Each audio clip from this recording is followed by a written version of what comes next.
বাংলাদেশের নারী বিষয়ক যেই কমিশন গঠন করা হয়েছে, সেই কমিশনের নারীরা এরা আসলে নারী না পুরুষ সেটা দেখে বোঝা কঠিন।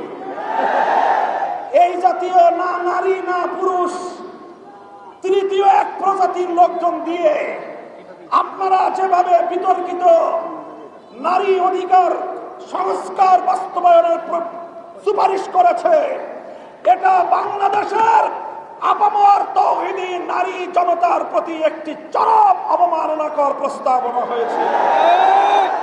আমরা এই বিতর্কিত কমিশন বাতিল করে তাদের প্রস্তাবকে ডাস্টবিনে ছুঁড়ে ফেলবার উদাত্ত আহ্বান জানাচ্ছি।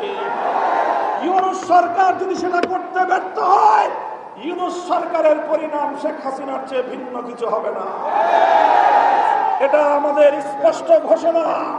ডক্টর ইউনূস সাহেব এদেশের মানুষের ভালোবাসা পাচ্ছেন, মাগনা মাগনা ভালোবাসা পাওয়ার কারণে এর মূল্যায়ন মনে হয় আপনার কাছে নাই। খবরদার হুঁশিয়ার করে দিয়ে বলতে চাই, ইসলামের বিপক্ষে অবস্থান নিলে বাংলাদেশের ক্ষমতার মস্তদে একদিনও টিকতে পারবেন না।